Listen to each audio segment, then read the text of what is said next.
ನಮಸ್ಕಾರ ಸ್ನೇಹಿತರೆ. ಈ ದಿನ ಕೆಲ ರಾಶಿಗಳಿಗೆ ಸಣ್ಣ ಸಮಸ್ಯೆಗಳು ಬರಬಹುದು ಅನ್ನುವಂಥದ್ದು. ಆ ಸಮಸ್ಯೆಗಳು ಕಂಡು ಬಂದಲ್ಲಿ ಸರಿಯಾದ ಪರಿಹಾರ ಏನು ಅನ್ನುವಂಥದ್ದನ್ನು ತಿಳಿದುಕೊಳ್ಳೋ ಪ್ರಯತ್ನವನ್ನು ಮಾಡೋಣ. ಮೇಷರಾಶಿಯವರೇ, ಈ ದಿನ ನಿಮಗೆ ಧೈರ್ಯ ಮತ್ತು ಉತ್ಸಾಹ ಹೆಚ್ಚಾಗಿರ್ತದೆ. ಕೆಲಸದಲ್ಲಿ ಪ್ರಗತಿ ದೊರೆಯುತ್ತದೆ. ಹಣದ ಲಾಭ ಅನ್ನುವಂಥದ್ದು ಉಂಟಾಗ್ತದೆ. ಆದರೆ ಈ ದಿನ ನಿಮಗೆ ಸ್ವಲ್ಪ ಕೋಪ ಹೆಚ್ಚಾಗೋ ಸಾಧ್ಯತೆ ಇದೆ. ಆ ಕೋಪವನ್ನು ನಿಯಂತ್ರಣಪಡಿಸೋದಕ್ಕೋಸ್ಕರ ಹನುಮಾನ್ ಮಂತ್ರವನ್ನು ಪಠನ ಮಾಡಿ ಅಥವಾ ಹನುಮದೇವರಿಗೆ ಒಂದು ನಮಸ್ಕಾರವನ್ನು ಹಾಕಿ. ವೃಷಭ ರಾಶಿಯವರೇ, ಈ ದಿನ ನಿಮಗೆ ಹಣದ ಹರಿವು ಉತ್ತಮವಾಗಿರ್ತದೆ. ಕೆಲಸ ಸುಗಮವಾಗಿ ನಡೀತದೆ. ಕುಟುಂಬದ ಬೆಂಬಲ ಸಂಪೂರ್ಣವಾಗಿ ದೊರೆಯುತ್ತದೆ ನಿಮಗೆ ಎನ್ನುವಂಥದ್ದನ್ನು ನಾವು ತಿಳ್ಕೊಳ್ಬೇಕು. ಆದರೆ ಈ ದಿನ ಖರ್ಚು ಅತಿಯಾಗಬಹುದು. ಈ ಅತಿಯಾದ ಖರ್ಚನ್ನು ನಿಯಂತ್ರಣ ಮಾಡಲು ಲಕ್ಷ್ಮೀದೇವಿಗೆ ದೀಪವನ್ನು ಹಚ್ಚಿ ನಮಸ್ಕಾರವನ್ನು ಸಲ್ಲಿಸಿ ಹಣ ಸ್ಥಿರವಾಗಿರ್ತದೆ ಎನ್ನುವಂಥದ್ದು. ಮಿಥುನ ರಾಶಿಯವರೇ, ಈ ದಿನ ನಿಮಗೆ ಹೊಸ ಹೊಸ ಆಲೋಚನೆಗಳು ಬರ್ತದೆ. ಉದ್ಯೋಗದಲ್ಲಿ ಹೊಸ ಹೊಸ ಅವಕಾಶಗಳು ಬರ್ತದೆ. ಸಣ್ಣ ಲಾಭ ಆಗೋ ಸಾಧ್ಯತೆಗಳಿದೆ. ಆದರೆ ನಿಮಗೆ ಎಲ್ಲೋ ಒಂದು ಕಡೆ ಗೊಂದಲ ಅನ್ನುವಂಥದ್ದು ಉಂಟಾಗ್ತದೆ. ಅದರ ಜೊತೆಗೆ ನಿರ್ಧಾರ ತೆಗೆದುಕೊಳ್ಳಬೇಕಾದ್ರೆ ಸ್ವಲ್ಪ ಅತಂತ್ರ ಭಾವನೆ ಮೂಡ್ತದೆ.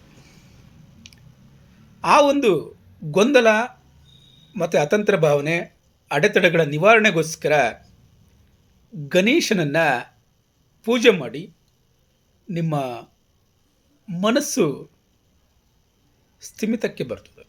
ಸ್ಪಷ್ಟನೆ ದೊರೀತದೆ ನಿಮಗೆ. ಕಟಕ ರಾಶಿಯವರೇ, ಈ ದಿನ ನಿಮಗೆ ಸಾಮಾನ್ಯವಾದಂಥ ದಿನ ಅನ್ನುವಂಥದ್ದನ್ನು ಮರಿಬೇಡಿ. ಕೆಲಸ ನಿಧಾನವಾಗಿಯಾದರೂ ಪ್ರಗತಿ ದೊರೀತದೆ. ಆದರೆ ಮನಸ್ಸು ಸ್ವಲ್ಪ ಅಸ್ಥಿರವಾಗ್ತದೆ. ಈ ಅಸ್ಥಿರ ಮನಸ್ಸನ್ನು ಸ್ಥಿರಗೊಳಿಸಲು, ಮನಃಶಾಂತಿಯನ್ನು ಪಡೆಯಲು ಶಿವನನ್ನು ಪೂಜೆ ಮಾಡಿ ಅಥವಾ ಶಿವನನ್ನು ಧ್ಯಾನ ಮಾಡಿ ಎನ್ನುವಂಥದ್ದು. ಸಿಂಹರಾಶಿಯವರೇ, ಈ ದಿನ ನಿಮಗೆ ಲಾಭ ಬರುವಂಥ ದಿನ. ಈ ದಿನ ನಿಮಗೆ ಹೊಸ ಹೊಸ ಅವಕಾಶಗಳು ಬರುವಂಥ ದಿನ. ಹಣ ಹರಿದು ಬರುವಂತಹ ದಿನ. ಆದರೆ ನಿಮಗೆ ಅಹಂಕಾರ ಹೆಚ್ಚಾಗಬಹುದು. ಈ ಅಹಮ್ಮನ್ನು ಕಡಿಮೆಗೊಳಿಸಲು, ಮನಸ್ಸನ್ನು ಸ್ಥಿಮಿತಗೊಳಿಸಲು, ಶಾಂತಗೊಳಿಸಲು, ಸಮಾಧಾನಗೊಳಿಸಲು ಸೂರ್ಯದೇವನನ್ನು ಧ್ಯಾನವನ್ನು ಮಾಡಿ. ಕನ್ಯಾ ರಾಶಿಯವರೇ, ಈ ದಿನ ಉದ್ಯೋಗದಲ್ಲಿ ಯಶಸ್ಸನ್ನು ಕಾಣುವಿರಿ. ಹಿರಿಯರ ಬೆಂಬಲ ಅನ್ನುವಂಥದ್ದು ನಿಮಗೆ ದೊರೀತದೆ. ಸ್ಥಿರವಾದಂಥ ಆದಾಯ ದೊರೀತದೆ. ಆದರೆ ಮನಸ್ಸಿನಲ್ಲಿ ಏನೋ ಒಂದು ರೀತಿಯ ಒತ್ತಡ ಅನ್ನುವಂಥದ್ದು ಉಂಟಾಗ್ತದೆ. ಆ ಒತ್ತಡವನ್ನು ಕಡಿಮೆ ಮಾಡಲು, ಮನಸ್ಸನ್ನು ಶಾಂತಗೊಳಿಸಲು ಗಣೇಶನನ್ನು ಧ್ಯಾನ ಮಾಡಿ ಎನ್ನುವಂಥದ್ದು. ತುಲಾರಾಶಿಯವರೇ, ಈ ದಿನ ನಮಗೆ ಭಾಗ್ಯ ಸಹಕಾರ ನೀಡ್ತದೆ. ಅದೃಷ್ಟ ಅನ್ನುವಂಥದ್ದು ಸಹಕಾರ ನೀಡ್ತದೆ. ನಿಮ್ಮ ಕೆಲಸ ಸುಲಭವಾಗಿ ಮುಗಿಯುತ್ತದೆ ಎನ್ನುವಂಥದ್ದನ್ನು ತಿಳ್ಕೊಳ್ಬೇಕು. ಒಳ್ಳೆಯ ಲಾಭ ಬರ್ತದೆ. ಆದರೆ ಸಣ್ಣ ಗೊಂದಲ ಉಂಟಾಗ್ತದೆ. ಎಲ್ಲಿಗೆ ಸಂಬಂಧ ಗೊಂದಲ ಉಂಟಾಗ್ತದೆ? ಸಂಬಂಧಗಳನ್ನು ನಿಭಾಯಿಸುವಲ್ಲಿ ಕುಟುಂಬದ ಸದಸ್ಯರ ಜೊತೆ, ಸಮಾಜದ ಜನಗಳ ಜೊತೆ ಸಂಬಂಧವನ್ನು ಹೆಚ್ಚಿಸಿಕೊಳ್ಳುವಲ್ಲಿ ಸ್ವಲ್ಪ ಗೊಂದಲ ಉಂಟಾಗ್ತದೆ. ಆ ಸಂಬಂಧಗಳ ಸುಧಾರಣೆಗೋಸ್ಕರ ಯಾರದೋ ಒಂದು ಮಾತಿನಲ್ಲಿ ಹೆಚ್ಚು ಕಮ್ಮಿ ಆಗಬಹುದು. ಆದ್ದರಿಂದ ಸಂಬಂಧ ಕಡಿದು ಹೋಗುವಂಥ ಹಂತಕ್ಕೆ ಹೋಗಬಹುದು. ಅಲ್ಲಿವರೆಗೂ ಹೋಗೋದು ಬೇಡ. ಆ ಗೊಂದಲವನ್ನು, ಆ ಅನುಮಾನವನ್ನು, ಭಾವನೆಗಳಲ್ಲಿರುವಂಥ ಏರಿಳಿತಗಳನ್ನು ಸರಿದೂಗಿಸಲು ಲಕ್ಷ್ಮೀ ಪೂಜೆಯನ್ನಾಗಲಿ, ದುರ್ಗಾದೇವಿಯ ಪೂಜೆಯನ್ನಾಗಲಿ ಮಾಡಿ, ಅಥವಾ ದೇವರಿಗೆ ಒಂದು ಪ್ರಾರ್ಥನೆಯನ್ನು ಸಲ್ಲಿಸಿ, ನಮಸ್ಕಾರವನ್ನು ಸಲ್ಲಿಸಿ, ಮಂತ್ರವನ್ನು ಬೇಕಾದರೆ ಪಠನ ಮಾಡಬಹುದು. ಇನ್ನು ವೃಶ್ಚಿಕ ರಾಶಿಯವರೇ, ಈ ದಿನ ನಿಮಗೆ ಮಾಡುವಂಥ ಕೆಲಸದಲ್ಲಿ ಜಾಗ್ರತೆ ಎನ್ನುವಂಥದ್ದು ತುಂಬ ಮುಖ್ಯವಾಗಿರ್ತದೆ. ಸಣ್ಣ ಸಣ್ಣ ಅಡೆತಡೆಗಳು ಬರಬಹುದು, ಖರ್ಚುಗಳು ಹೆಚ್ಚಾಗಬಹುದು ಅನ್ನುವಂಥದ್ದು. ಆದ್ದರಿಂದ ನಿಮಗೆ ಅಡಚಣೆಗಳನ್ನು ನಿವಾರಣೆ ಮಾಡೋದಕ್ಕೋಸ್ಕರ, ಖರ್ಚನ್ನು ತಡೆಗಟ್ಟೋದಕ್ಕೋಸ್ಕರ ಮಹಾಮುಂತುಜೆಯ ಮಂತ್ರವನ್ನು ನೀವು ಜಪ ಮಾಡಬೇಕಾಗ್ತದೆ. ಧನುಸ್ಸು ರಾಶಿಯವರೇ, ದಾಂಪತ್ಯ ಸುಖ ತುಂಬ ಸುಂದರವಾಗಿರ್ತದೆ. ವ್ಯವಹಾರಗಳಲ್ಲಿ ಲಾಭ ಉಂಟಾಗ್ತದೆ. ಸಹಭಾಗಿತ್ವ ಅನ್ನುವಂಥದ್ದು ಉತ್ತಮವಾಗಿರ್ತದೆ. ಆದರೆ ನೀವು ಬೇರೆಯವರ ಬಗ್ಗೆ ಅತಿಯಾದ ನಂಬಿಕೆಯನ್ನು ಇಟ್ಕೊಂಡಿರ್ತೀರಿ. ಸುಲಭನಾಗಿ ನಂಬಿಬಿಡ್ತಾರೆ. ಅವರ ಮಾತುಗಳನ್ನು ಸುಲಭವಾಗಿ ಕೇಳಿ ನಂಬಿಬಿಡ್ತಾರೆ.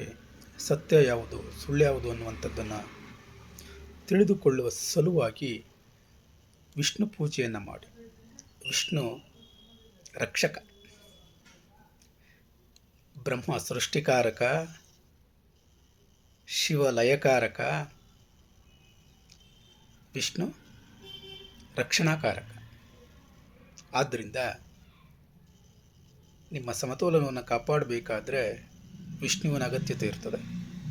ಆದ್ದರಿಂದ ಈ ದಿನ ವಿಷ್ಣುವನ್ನು ಪೂಜೆ ಮಾಡಿ ಅನ್ನುವಂಥದ್ದು. ಮಕರ ರಾಶಿಯವರೇ, ಈ ದಿನ ನಿಮ್ಮ ಶ್ರಮಕ್ಕೆ ತಕ್ಕ ಫಲ ದೊರೀತದೆ. ಕೆಲಸದಲ್ಲಿ ಪ್ರಗತಿ ಉಂಟಾಗ್ತದೆ. ಆದರೆ ನಿಮ್ಮ ಕಾರ್ಯಗಳಲ್ಲಿ ಸ್ವಲ್ಪ ವಿಳಂಬ ಅನ್ನುವಂಥದ್ದು ಉಂಟಾಗ್ತದೆ.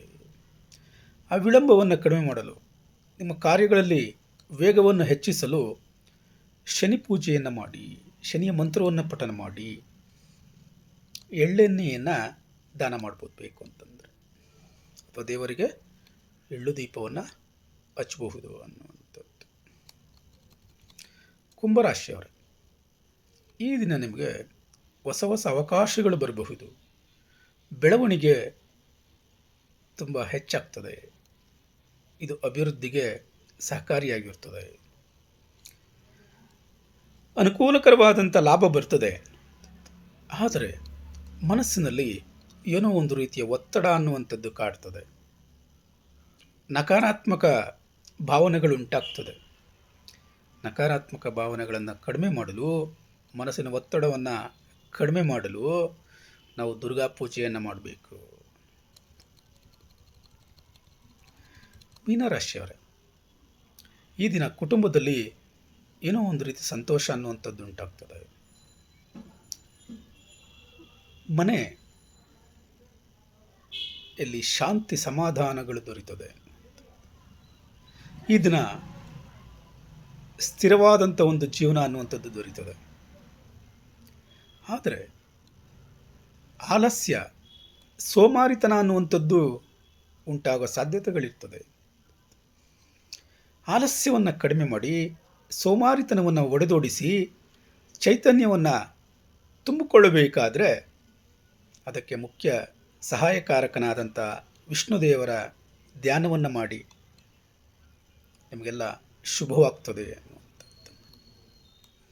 ಇಲ್ಲಿಯವರೆಗೆ 12 ರಾಶಿಗಳ ಈ ದಿನದ ಭವಿಷ್ಯವನ್ನು ಕೇಳಿದ್ದೀರಾ. ನಿಮ್ಮ ರಾಶಿ ಯಾವುದು ಅಂತ ಕಾಮೆಂಟ್ ಮಾಡಿ. ವಿಡಿಯೋ ಇಷ್ಟವಾದರೆ ಲೈಕ್ ಮಾಡಿ, ಶೇರ್ ಮಾಡಿ. ಆದರೆ ಸಬ್ಸ್ಕ್ರೈಬ್ ಮಾಡೋದನ್ನು ಮರೆಯಬೇಡಿ. ಎಲ್ಲರಿಗೆ ಶುಭವಾಗಲಿ. ಧನ್ಯವಾದಗಳು.